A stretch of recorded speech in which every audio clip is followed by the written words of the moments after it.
러시아의 대문호 톨스토이에 관한 이야기입니다. 이분이 깊은 시류와 좌절감에 시달려서 자살을 하려고까지 그렇게 마음을 먹었습니다. 어느 날 시골길을 지나가는데 농부한 사람을 봤습니다. 그런데 얼마나 그 농부가요, 아주 기쁨과 그 다음에 만족에 가득 차게 그렇게 농사를 짓는지 너무 기가 막혀서 질문을 했다고 그래요. 당신은 어떻게 농사하면서 이 시골에서 그렇게 즐겁게 살아갈 수 있습니까? 그러니까 그 사람이요, 바로 대답을 하더래요. 예, 난 하나님 믿는 사람입니다. 하나님께서 내게 평안을 주시고 희망을 주시기 때문입니다. 할렐루야. 그때 톨스토이가요, 얻어맞은 것처럼 충격을 얻었어요. 그래서 자신도 하나님을 만나야 되겠다. 그때부터 애쓰는데 어느 날 숲속을 거닐면서 산책을 하는데 하나님께서 마음에 임재함을 느꼈어요. 그 순간에요, 하나님은 살아계시다. 하나님을 아는 것이 바로 사는 것이다. 누가 설명해 준 것도 아닌데요, 마음에 확 와닿는 거예요. 그래서 그때부터 하나님에 대한 믿음을 갖게 되니까 여러분, 그동안 가졌던 시리와 좌절과 공포는요 다 날아가고 평안이 오는 거예요. 그때부터 글을 쓰는데 여러분, 세계인들에게 많은 감동을 준 그런 주옥 같은 책들을 저술하게 돼서 인류 발전에 공헌한 분이 바로 톨스토이입니다. 여러분, 기독교는요 희망의 종교예요. 여러분, 믿음이라고 하는 게 뭐예요? 히브리서 기자가 말했잖아요. 믿음은 바라는 것들의 실상이라 그랬어요. 그러므로 믿음이라고 하는 건 미래 플러스 희망이 믿음이에요. 할렐루야.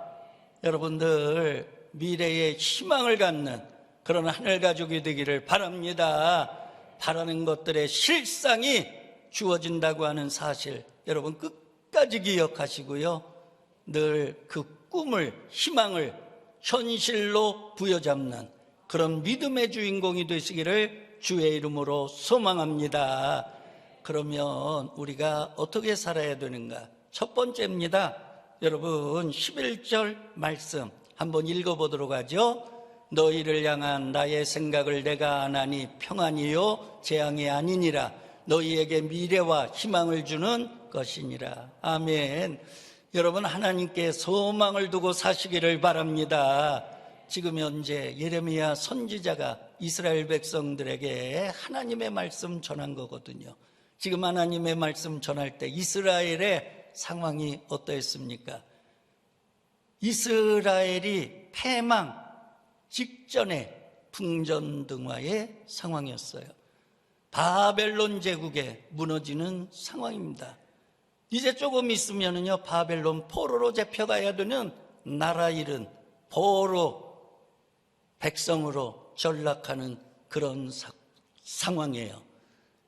여러분, 하박국 선지자가 하박국서에서 그때 상황을 뭐라고 표현했는지 여러분 아시잖아요. 창자가 흔들리고 입술이 떨리고 뼈가 썩는 듯이 아픈 고통의 상황이었다. 얼마나 기가 막히면 막 창자가 흔들리고 입술이 떨리고 그 다음에 뼈가 썩는 그런 아주 아픈 고통이 바로 이스라엘이 처한 현실이거든요. 그런 백성들에게 하나님께서 예레미야 선지자를 통해 말씀하시는 거예요. 너희를 향한 나의 생각을 내가 아나니 평안이요 재앙이 아니니라. 너희에게 미래와 희망을 주는 것이니라. 할렐루야. 여러분, 그렇습니다. 하나님은 우리에게 평안을 주시는 분이에요. 재앙을 주시는 분이 아니에요. 미래의 소망을 주시는 분, 미래의 희망을 이루어 주시는 분, 그분이 우리가 믿는 하나님이세요. 할렐루야. 여러분, 형통할 때, 잘 나갈 때, 일이 술술 풀릴 때 예레미야 선지자가 외친 게 아니에요. 도저히 이 말씀 받아들일 수 없는 그런 상황 속에 있을 때, 말하자면 깜깜한 어둠 속에 있을 때 이 말씀 주신 거거든요. 근데 이 말씀을 들은 자들 가운데, 그래, 맞아, 하나님은 미래 희망을 주시는 하나님이야. 여러분, 믿음을 가진 자들은요, 바벨론 포로 70년 생활 한숨 짓고 절망하지 않았어요. 한숨 짓고 절망한 사람들은요, 다 바벨론에서 죽었어요. 미래 희망이 없는데, 내일에 희망이 없는데 어떻게 살아갑니까? 그런데 하나님의 말씀 부여잡고, 그래, 하나님은 반드시 우리를 구원하실 거야. 하나님은 반드시 이스라엘을 새로 세우실 거야. 여러분, 이 말씀을 부여잡은 자들은 70년 후에 예루살렘으로 돌아와서 이스라엘을 재건하는 믿음의 주인공이 된 줄로 믿습니다. 그러니까 여러분, 우리가 어려운 상황 만날 때 이거를요, 영적으로 해석을 해야 돼요. 하나님이 흔들어대시는구나. 왜 흔들어대느냐? 알곡과 쭉정이 갈르시는구나. 참신앙과 거짓신앙 갈르시는구나. 다 알곡은 남지만은 가라지는 다 날아가는 거거든요. 쭉정이 다 날아가는 거거든요. 거짓신앙 다 날아가는 거거든요. 그렇게 하나님이 판가름하시고 나면 그때 하나님께서 새로운 역사를 써나가시는 거예요.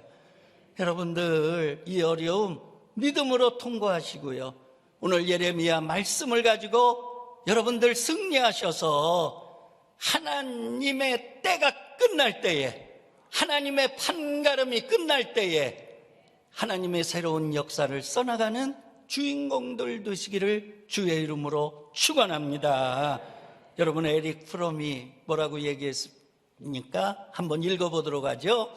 인간이란 희망을 가진 존재다. 토마스 칼라일이 말했어요. 인간은 희망의 기초를 둔 존재이다. 희망이 없으면 살아갈 수가 없다. 예, 희망이 없는 사람, 이 세상에서 가장 불쌍한 사람이겠죠. 그러므로 여러분, 우리가 희망이라고 하는 게 인간의 희망이 있고 하나님 주신 희망이 있어요. 인간의 희망이라고 하는 거는요, 하룻밤의 꿈처럼요 날아가 버려요. 안개처럼 사라져 버려요. 여러분, 뭐 꿈 없는 사람이 어디 있겠어요? 근데 하나님께서 주신 희망은요 사라지질 않아요. 그게 하나의 사명감으로 와닿는 거예요. 할렐루야. 그러므로 세상의 희망, 인간의 희망, 그거는 얼마 견뎌내지 못합니다. 하나님께서 주신 믿음의 희망을 가지고 여러분들 끝까지 살아남으시기를 주의 이름으로 축원합니다. 어떤 아버지가 어린 자녀와 함께 이제 숲속으로 놀러 갔어요. 숲속에 가서 뭐 어르신들이야 뭐 할 일이 많은데 애들이 얼마나 답답해요. 그러니까 어린 아들이, 아빠 지루해, 아빠 재미있는 놀이해, 그래 뭐 하고 싶냐? 그러니까 숨바꼭질하고 싶다고 그랬어요. 아시죠? 꼭꼭 숨어라 머리카락 보일라, 꼭꼭 숨어라 머리카락 여러분들은 주기도문만 외셨나 봐. 예. 그래가지고 이제 가위바위보해서 진 사람이 술래하기로 했어요. 가위바위보 하니까 아들이 졌어요. 그래가지고 이제 아들이 술래하는 거예요. 큰 나무에 눈을 대고 꼭꼭 숨어라, 예, 머리카락 보일라, 아빠 열 셀 거야? 하나, 둘, 셋, 넷, 다섯, 여섯, 일곱. 아빠가요 순식간에 아주 몸을 피해가지고 숲속에 숨었어요. 열! 하고서 눈을 떴습니다. 그런데 그때부터 이 아이가 얼마나 두려움과 공포가 막 휩싸여 오는지 여러분 생각을 해보세요. 숲속에 아무도 없어요. 아빠도 눈에 안 보여요. 그러니까 이 아이가 아빠를 찾으려고 그러는데 너무 두려워, 무서워. 그래가지고 이제 5초, 10초, 20초, 30초 이 아이가요, 아빠 어딨어? 아빠 어딨어? 그러는데 점점 이제 막 울음이 터져 나올 그런 상황인 거예요. 아빠가 그걸 알고 더 있으면 안 되겠다. 그래가지고 아빠가 짠! 하고 나타났어요. 그 순간에 이 아이가요, 아빠한테 막 달려가는 거예요. 그러면서 아빠, 내가 얼마나 무서웠는지 알아? 숲속에 나 혼자 있으니까 너무너무 무서웠어. 아빠, 다른 거 다 필요 없어. 아빠만 있으면 돼. 할렐루야. 여러분, 우리가요, 하나님 바라보지 않을 때, 우리의 마음에서 하나님이 떠날 때 우리에게는 두려움과 공포가 몰려올 수 있어요. 그러나 우리가 하나님을 향하여 믿음의 시선을 바라보면 여러분, 하나님 안에서 참된 평안을 누리게 될 줄로 믿습니다. 그래서 시편 기자가 우리들에게 권면하고 있는 거예요. 시편 42편 5절의 말씀 다 같이요. 내 영혼아, 내가 어찌하여 낙심하며 어찌하여 내 속에서 불안해하는가? 너는 하나님께 소망을 두라. 그가 나타나 도우심으로 말미암아 내가 여전히 찬송하리로다. 아멘. 내 영혼아, 네가 어찌하여 낙심하며 어찌하여 내 속에서 불안해하는가? 하나님 떠나 있으니까 내 마음에, 내 믿음의 시선에서 하나님이 안 계시니까, 그러니까 불안할 수밖에 없고 여러분, 우리가 낙심할 수밖에 없다는 거예요. 그러나 여호와 하나님을 바라보고 여호와 하나님께 소망을 두면 여러분, 하나님께서요 우리와 함께 하세요. 우리를 도와주세요. 여러분, 그런 믿음으로 승리하시기를 바랍니다. 어떤 권사님이 계셨어요. 믿음 생활 참 잘하시는 권사님인데 그만 30대 초반에 남편 갑자기 직장 가다가 길에서 쓰러졌는데 그때만 해도 이게 119 이런 게 상황이 이렇게 좋은 게 아니라 금방 발견하지 못하고 5분 지나서야 지나가던 누가 발견해가지고 그래가지고 병원으로 이송하는 가운데 그냥 숨이 멎어버렸어요. 그래가지고 먼저 하늘나라 보내셨어요. 두 남매를 뒀는데 여러분, 이 권사님은 전업주부예요. 그러니 여러분 봐보세요. 30대에 그냥 출근하다가 길에서 쓰러졌어요. 보상금 보험 하나 없는 거죠. 그래서 정말 어렵게 자녀를 길렀습니다. 권사님께서 이제 목사님 실 노크를 하면서 들어와서, 목사님, 부족한 사람이 이 교회에서 그래도 명예롭게 권사 퇴임을 하게 돼서 너무 감사합니다. 정말 하나님 은혜입니다. 하나님 은혜예요. 그래서 목사님께 인사는 드려야 될 것 같아서 이렇게 왔습니다. 그러니까 목사님이 얼마나 반가워요. 권사님 앉으세요.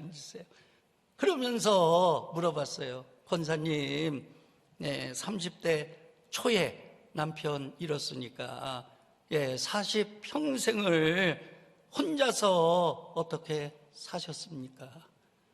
남매 훌륭하게 그렇게 기르심에 어떻게 40년을 사셨습니까? 그러니까 이 권사님께서요, 그냥 대답을 하시더라는 거예요. 목사님, 땅만 바라보고 자식만 바라보면 한숨밖에 나올 게 없었어요. 그래서 내가 이렇게 살 수는 없지. 각오를 하고 그때부터 하나님만 바라보자. 하나님께만 소망을 두자. 그렇게 하고 하나님만 꽉 부여잡고 살다 보니까 여기까지 왔어요. 저도 내가 어떻게 여기까지 왔는지 몰라요. 그러니까 하나님께서 여기 오게 하신 거예요. 할렐루야. 예, 맞는 얘기일 거예요. 여러분, 우리가 지나놓고 보면은요, 정말 내가 어떻게 이 길을 걸어왔지? 내가 그 시간들을 어떻게 지내왔지? 예, 하나님이 계시기 때문이죠. 할렐루야. 여러분들 그렇게 살아오셨다면 앞으로도 그런 믿음으로 살아가셔서 여러분들 미래에 하나님의 희망을 이루고, 그리고 하나님의 새 역사를 써나가는 믿음의 주인공들 다 되시기를 주의 이름으로 소망합니다. 두 번째입니다. 여러분, 남을 돕고 사는 삶, 그 삶은 미래가 흔들리지 아니할 줄로 믿습니다. 자, 기독교 황금률이라고 하는 마태복음 7장 12절 말씀 한번 읽어보도록 하죠. 무엇이든지 남에게 대접을 받고자 하는 대로 너희도 남을 대접하라. 아멘. 예, 여러분, 다른 사람들에게 행복을 주는 것, 그것이 돕는 거의 본질이 아니에요. 여러분, 내가 그리스도의 사랑을 이웃에게 베푼다? 그거는요, 내가 기쁜 거예요. 내가 즐거운 거예요. 봐보세요. 주는 자가 기뻐요? 받는 자가 기뻐요? 주는 자가 더 기뻐요. 예. 누가 칭찬받아요? 주는 자가 칭찬받아요? 받는 자가 칭찬받아요? 주는 자가 칭찬받는다고요. 그러므로 여러분, 우리가 성경의 정신대로 이웃을 사랑하며, 특별히 어려운 사람, 가난한 사람, 소외된 사람, 정말 눌린 사람들, 그런 사람들과 친구가 돼서 사랑을 전달하는 그런 크리스천들이 되기를 주의 이름으로 소망합니다. 여러분, 구약 성경 잠언 19장 17절, 19장 17절 한번 읽어보도록 하죠. 가난한 자를 불쌍히 여기는 것은 여호와께 꾸어드리는 것이니 그의 선행을 그에게 갚아 주시리라. 여러분, 가난한 자 불쌍히 여기는 거, 내가 가난한 사람 도와줬는데 우리 하나님께서 그거 내게 꾸어준 거야. 내가 그렇게 여길게. 그래서 하나님께서 갚아주신다는 거예요. 뭔지 아시죠? 가난한 자와 하나님이 일체화를 이루는 거예요. 가난한 자 따로 있고, 그 다음에 하나님 따로 있고가 아니라 하나님께서 가난한 자들과 자신을 일체화 하신다는 거예요. 잡아보세요. 여러분, 신약에 오면 마태복음 25장에 나와요. 양과 염소의 비유. 양은요, 영생에, 염소는 영벌에. 그러니까 하나는 천국에 들어가고 하나는 천국에 못 들어갔어요. 구분이 뭐냐? 너희가 목마를 때 물을 줬고, 그 다음에 굶주린 자에게 음식을 주고, 헐벗은 자 옷을 입혀주고, 나그네 대접하고, 옥에 갇힌 자 가서 위로하고 돌봐줬어. 그러니까 염소들이 얘기합니다. 아니, 주님이 언제 헐벗고, 주님이 언제 목마르고, 주님이 언제 굶주리고, 주님이 언제 나그네 되고, 주님이 언제 옥에 갇혔나이까? 그러니까 우리 주님이 대답합니다. 지극히 적은 자에게 한 것이 곧 내게 한 것이니. 우리 주님의 말씀인 줄로 믿습니다. 주님께서요, 지극히 적은 자에게 한 것이 곧 내게 한 것이니. 할렐루야. 그러니까 여러분, 우리가 하나님 사랑과 이웃 사랑이 하나라는 거 이해가 되시죠? 여러분, 우리가 어려운 사람들 돌보는 거, 그거는 여호와 하나님을 사랑하는 것 이라는 것을 아시죠? 할렐루야. 저는요, 대학 다니면서 성경 공부 많이 했거든요.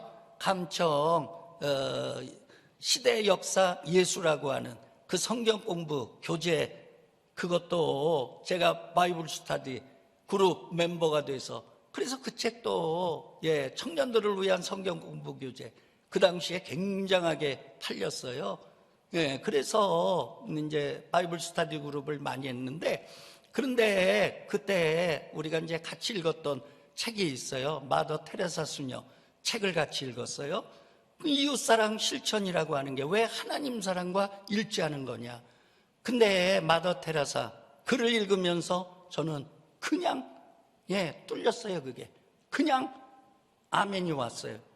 자, 하루는 테레사 수녀가 길을 걷고 있는데 하수구에서 막 신음소리가 들려요. 그래 봤더니 노숙자가 병 들어가지고 거기에 버려진 거예요. 근데 거기에 와서 쥐들이요 그 상처에 고름을 핥고 있어. 이건 사람으로서 이렇게 대접받을 수는 없다. 그래가지고 수도원에 가가지고 다른 수녀님들 함께 리어카를 끌고 와가지고 그래가지고 그 노숙자 거린을 리어카에 실어서 그래서 수도원으로 모셔가서 그 목욕을 시켜드리고 새 옷을 입혀드리고 미움을 써서 미움을 드려요. 그런데 테레사 수녀가 시작할 때 뭐라고 글을 시작하냐면 나는 하루에 2번 성채를 먹습니다. 한 번은 새벽 미사를 드리면서 성채를 공급받고요.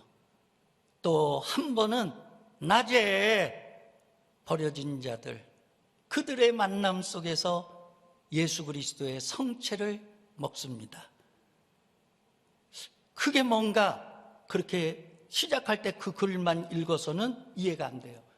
그런데 미움을 이렇게 떠주는데 쳐다보면서 너무 고마워가지고 막 눈물을 흘린다는 거예요. 얼굴에는 웃음이 가득하면서 너무 기뻐가지고 눈물을 막 주르 흘린다는 거예요. 그러면서 내가 버려진 거지인데 이렇게 천사 대접을 하니까 내가 지금 죽어도 여한이 없다. 이런 고백을 하면서 고맙다고 감사하다고. 그럴 때 그 웃음 속에서 나는 예수 그리스도를 만납니다. 할렐루야. 여러분, 우리가요 사랑 실천하는 거, 지역사회 선교하는 거, 복지 선교하는 거요 전략적으로 하는 거 아니에요. 저는 신학 공부할 때 그 책을 읽으면서 굉장히 감동을 받았어요. 그때부터 제 신앙은 하나님 사랑과 이웃 사랑은 하나다. 할렐루야. 내가 목회하면 하나님 사랑, 이웃 사랑 하나가 되게 하는 목회를 할 거다. 왜요? 그게 기독교 영성이니까요. 아멘입니까? 할렐루야. 자, 그러려면 주님의 사랑 실천하려면은요 먼저 해야 될 게 있어요. 그게 뭐냐? 주님의 사랑을 내가 먼저 받아야 돼요. 할렐루야. 받아야 주죠. 없는데 줄 수 있어요? 주님의 사랑 받아보지 못했는데, 주님의 사랑 알지 못하는데 여러분 주님의 사랑 전할 수 있나요? 예수님께서 공생의 활동, 사랑의 왕으로 공생의 활동을 하셨죠. 그럴 때 저는 예수님께서 어떻게 그렇게 그런 삶을 사셨을까?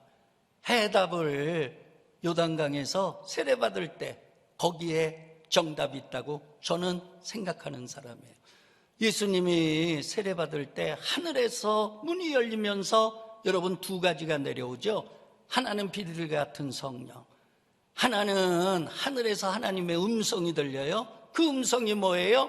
이는 내 사랑하는 자요 내 기뻐하는 자라. 할렐루야. 여러분, 성령을 물붓듯 부어주신 하나님께서 그 시간에 사랑도 물붓듯 부어주신 거예요. 그러니까 여러분들 사랑 실천하려면 여러분들 하나님의 사랑 많이 받으시기를 바랍니다.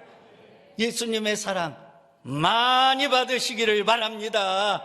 그러니까 하나님 사랑, 예수님 사랑 받는 길이라면은요, 여러분 2번째 가라면 서러워해야 돼요. 내가 먼저 받아야지. 내가 받아야 나눠줄 수 있지. 그래야 내가 통로가 되지. 그게 건강한 신앙 아니에요? 그게 여러분, 공동체를 위한 신앙 아니에요? 나도 너도 모두를 건강하게 하는 그런 신앙 아니에요? 여러분, 그런 신앙으로 하나님께 영광 돌리는 우리 하늘 가족들 다 되시기를 주의 이름으로 축원합니다.